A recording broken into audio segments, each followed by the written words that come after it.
शान्ताकारं भुजगशयनं पद्मनाभं सुरेशं विश्वाधारं गगनसदृशं मेघवर्णं शुभांगं लक्ष्मीकान्तं कमलनयनं योगीभिर्ध्यानगम्यं वन्दे विष्णुं भवभयहरं सर्वलोकैकनाथं। बोलो विष्णु भगवान की जय, लक्ष्मी माता की जय। राधे राधे बंधुओं, आज निर्जला एकादशी के दिन मैं आपको श्रवण करवाने जा रही हूँ निर्जला एकादशी व्रत कथा, पूरन पूजा विधि और निर्जला एकादशी का महत्व क्या है।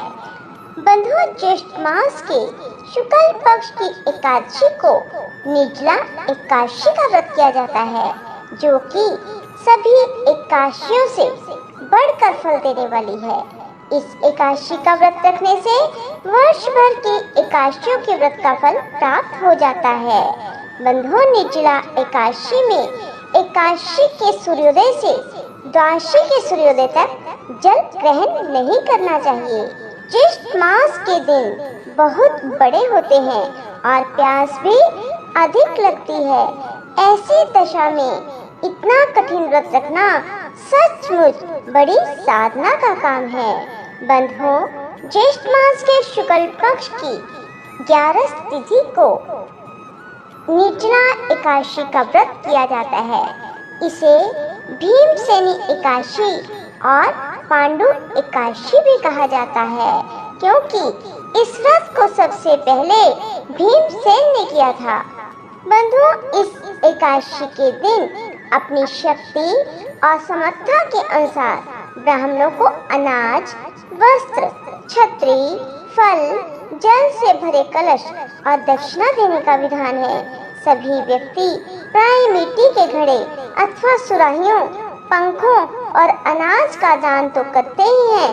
आज के दिन मीठे शरबत की प्याऊ भी लगाई जाती है, अर्थात बाजार में, गलियों में, जगह जगह पर लोग इकट्ठे होकर पानी की छबीलें लगाते हैं, क्योंकि कहा जाता है ज्येष्ठ मास की एकादशी को पानी पिलाना बहुत ही पुण्यदायी होता है।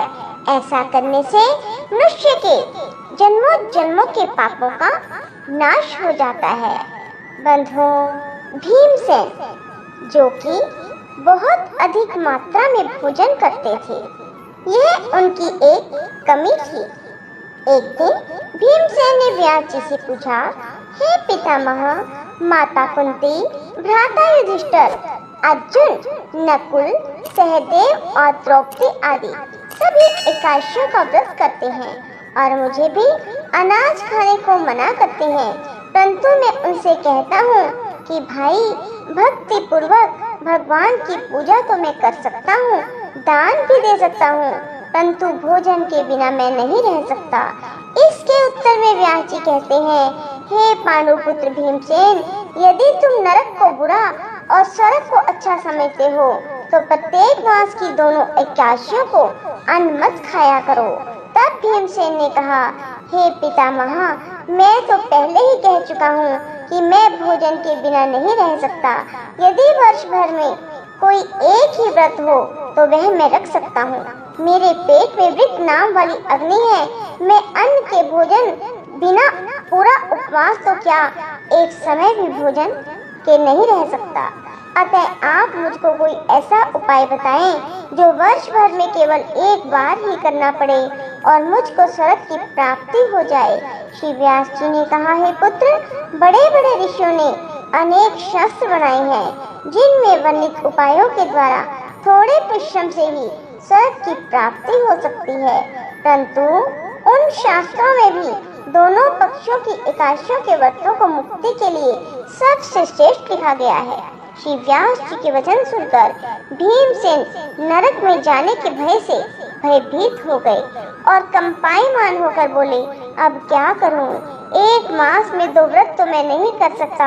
हाँ, वर्ष में एक व्रत करने का प्रयत्न अवश्य कर सकता हूँ। एक दिन व्रत करने से मेरी मुक्ति हो जाए, यदि ऐसा कोई व्रत हो तो कहिए। यह बात सुनकर व्यास जी कहने लगे कि वृष, और मिथुन संक्रांति के बीच ज्येष्ठ मास के शुक्ल पक्ष की जो एकादशी आती है, उस एकादशी का व्रत करो। इस एकादशी के व्रत में स्नान और आचमन के सिवा जल वर्जित है। आचमन में 6 माह से जल से अधिक नहीं होना चाहिए, अन्यथा वह मद्यपान से सदृश हो जाता है। इस दिन भोजन नहीं करना चाहिए, क्योंकि भोजन करने से व्रत नष्ट हो जाता है। इस एकादशी के दिन सूर्योदय से लेकर द्वादशी को सूर्योदय तक जल ग्रहण न करने से समस्त एकादशियों के व्रतों का फल प्राप्त होता है। द्वादशी को सूर्योदय से पहले उठकर स्नान आदि करके ब्राह्मणों को भोजन आदि दें। उसके बाद 7 पात्र ब्राह्मण को भोजन कराकर फिर आप भी भोजन ग्रहण करें। इसका फल 1 वर्ष की संपूर्ण एकादशियों के फल के बराबर है। व्यास जी कहने लगे, हे भीमसेन, यह मुझको स्वयं भगवान ने बतलाया है। इस एकादशी का पुण्य समस्त तीर्थों और दानों से भी अधिक है। केवल एक दिन निर्जल रहने से मनुष्य के सभी पाप नष्ट हो जाते हैं। जो मनुष्य निर्जल एकादशी का व्रत करते हैं, उनको मृत्यु के समय यमदूत आकर नहीं घेरते, वरन भगवान के पार्षद उसको पुष्पक विमान में बैठाकर स्वर्ग को ले जाते हैं। अतः संसार में सबसे श्रेष्ठ व्रत निर्जला एकादशी का है। इसलिए यत्न के साथ इस व्रत को अवश्य करें। इस दिन ओम नमो नारायणाय और भगवान विष्णु के किसी भी मंत्र का अधिक से अधिक जाप करें और गौ दान भी करें। व्यास जी की आज्ञा अनुसार भीमसेन ने इस व्रत को किया, इसीलिए इस एकादशी को भीमसेनी या पांडव एकादशी भी कहते हैं।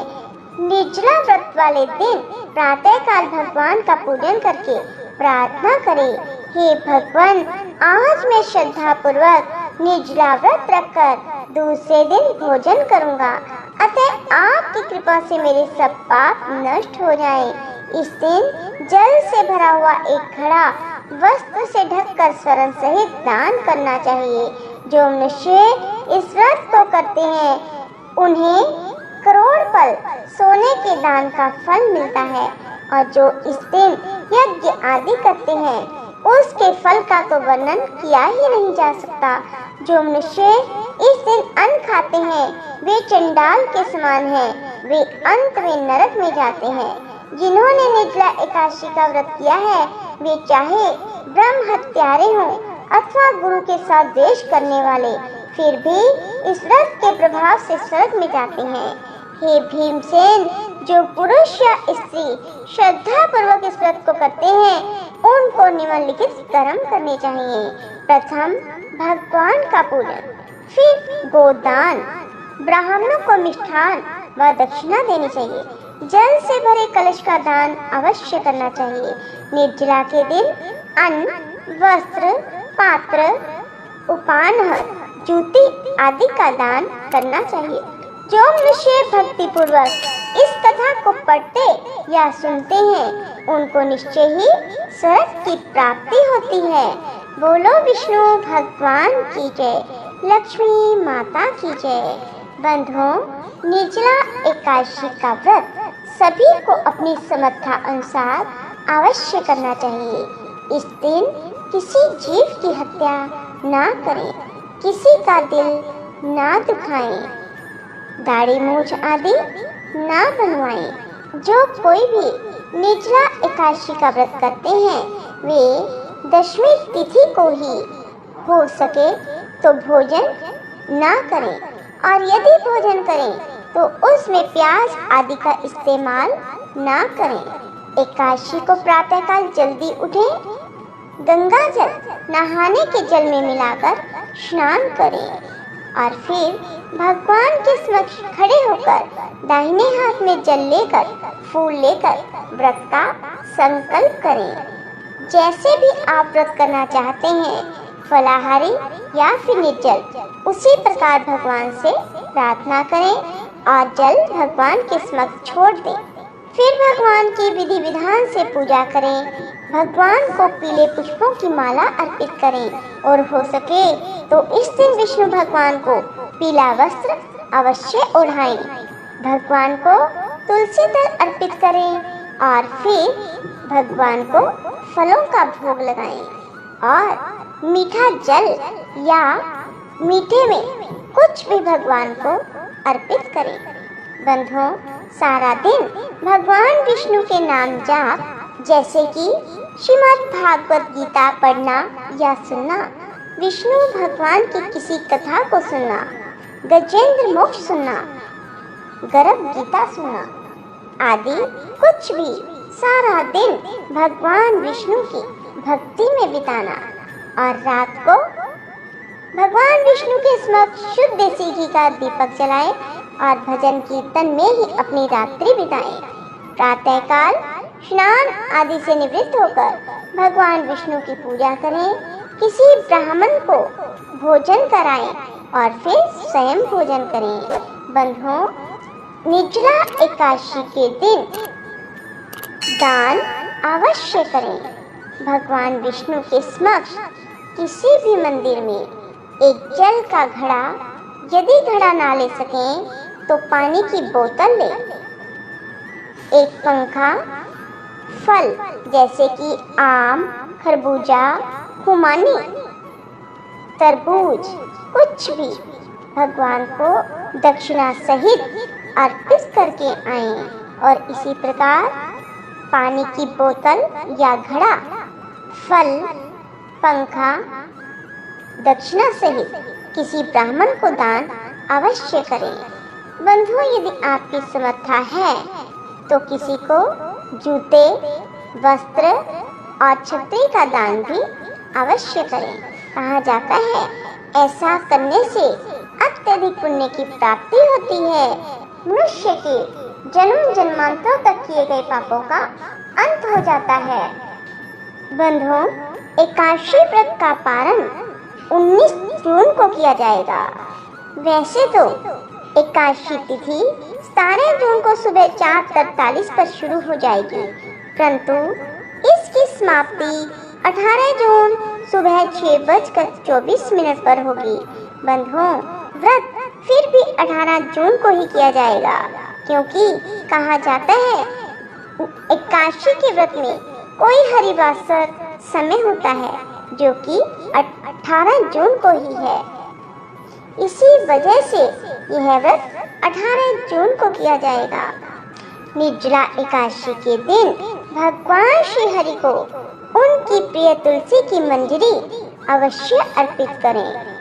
एकादशी के दिन गीता पाठ, विष्णु सहस्त्र नाम का पाठ व ओम नमो नारायणाय या फिर भगवान विष्णु के किसी भी मंत्र का जप करने से प्राणी पाप मुक्त, कर्ज मुक्त होकर विष्णु जी की कृपा पाता है। बंधुओं, रात्रि के समय भगवान विष्णु की प्रसन्नता के लिए नृत्य, भजन कीर्तन और स्तुति के द्वारा जागरण अवश्य करें। जागरण करने वाले को जिस फल की प्राप्ति होती है वह हजारों वर्ष तपस्या करने से भी नहीं मिलती। बंधुओं, व्रत की सिद्धि के लिए भगवान विष्णु के समक्ष शुद्ध देसी घी का अखंड दीपक जलाएं और दीपदान करना बहुत शुभ माना जाता है। भगवान विष्णु को प्रसन्न करने के लिए निर्जला एकादशी के दिन आसमान के नीचे सायंकाल घरों में, मंदिरों, पीपल के वृक्ष, तुलसी के पौधे के पास दीप प्रज्वलित करें। गंगा आदि पवित्र नदियों में भी दीप दान करना चाहिए। बंधुओं, इस दिन साधक को बिना जल पिए जरूरतमंद व्यक्ति या किसी श्रेष्ठ ब्राह्मण को शुद्ध पानी से भरा घड़ा दान करने से प्राणी को परम गति प्राप्त होती है।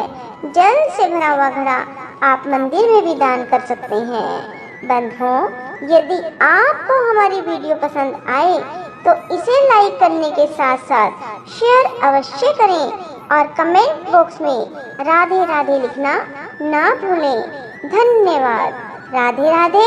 जय श्री कृष्णा।